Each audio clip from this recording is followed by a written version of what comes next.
Hello दोस्तों, नमस्कार। स्वागत है आपका स्पर्धा the education world YouTube channel पर।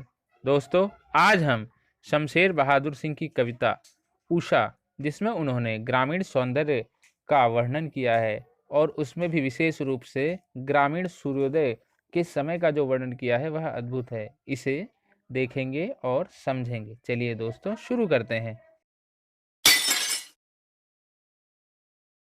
शमशेर बहादुर सिंह नई कविता के प्रमुख कवियों में से एक हैं। इनके जीवन परिचय को देखें तो इनका जन्म 13 जनवरी सन 1911 को देहरादून, उत्तर प्रदेश, जो कि अब उत्तराखंड में स्थित है, में हुआ था।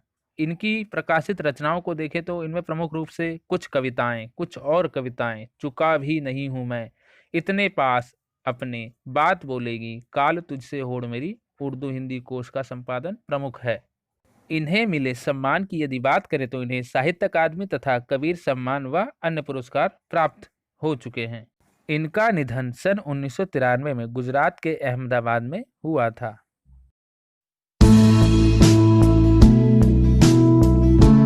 प्रात नभ था बहुत नीला शंख जैसे, भोर का नभ राख से लिपा हुआ चौका अभी गीला पड़ा है। बहुत काली सिल जरा से लाल केसर से कि जैसे धुल गई हो, स्लेट पर या लाल खड़िया चाक मल दी हो किसी ने।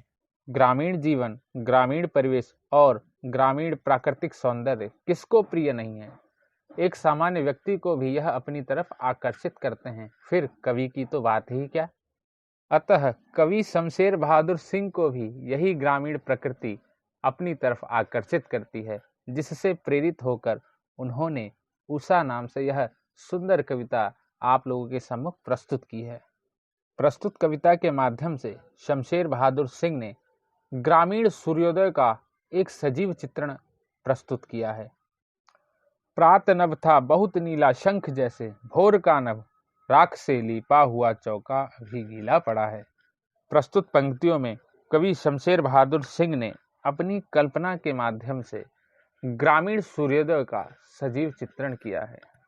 प्रस्तुत पंक्तियों में वे कहते हैं, प्रात नभ था बहुत नीला शंख जैसे, भोर का नभ राख से लिपा हुआ चौका अभी गीला पड़ा है। अर्थात गांव में सूर्योदय से पहले का आकाश शंख के समान बहुत नीला दिखाई देता है।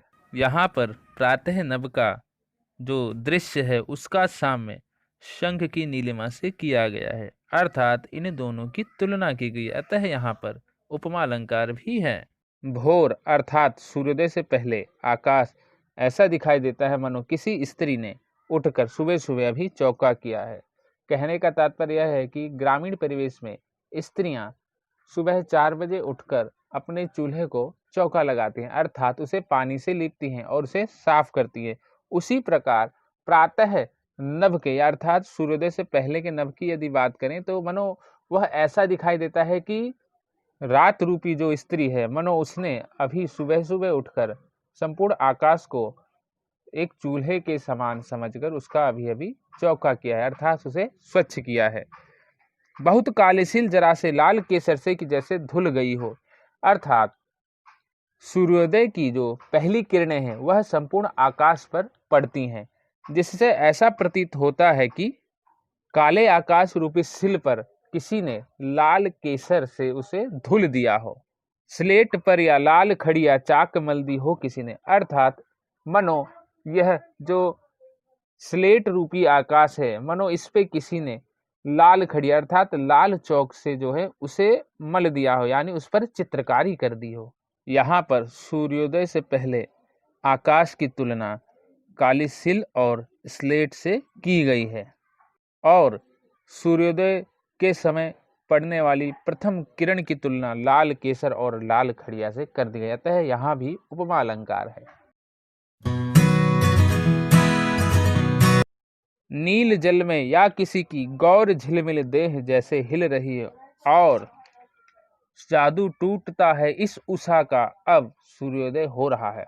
प्रस्तुत पंक्तियों में कवि शमशेर बहादुर सिंह कहते हैं कि सूर्योदय के दौरान सूर्य की जो किरणें हैं वह नीले जल में पड़ती हैं, जिससे मनो ऐसा प्रतीत होता है कि कोई गौर वर्ण की सुंदर अप्सरा नृत्य कर रही हो। इस तरह से उषा अर्थात सुबह का जो जादू था वह सूर्य के उदय होने पर धीरे धीरे कम हो रहा है। अर्थात सूर्य उदय हो गया है और अपने संपूर्ण प्रकाश से पृथ्वी पर अपना साम्राज्य स्थापित कर रहा है। यहाँ पर कवि ने सूर्य को एक शासक के समान बताया है, जो इस संपूर्ण पृथ्वी को अपने प्रकाश से शासित करता है, जो कि सत्य भी है, क्योंकि सूर्य ऊर्जा का सबसे बड़ा केंद्र है, चाहे वह मनुष्य हो, पशु पक्षी हो या पेड़ पौधे हों। इन पंक्तियों में कवि ने सूर्य की किरणों के प्रातःकाल उदित होने के प्रभाव का वर्णन किया है। वह जब जल में गिरती हैं तो मानो ऐसा प्रतीत होता है कि कोई अप्सरा नृत्य कर रही हो, कोई गौर वर्ण की अप्सरा जो है वह नृत्य कर रही हो। और जब सूर्य अपने पूर्ण रूप में प्रकट होता है तो उषा का जो जादू होता है, अर्थात प्रातः काल का जो जादू होता है, वह समाप्त हो जाता है।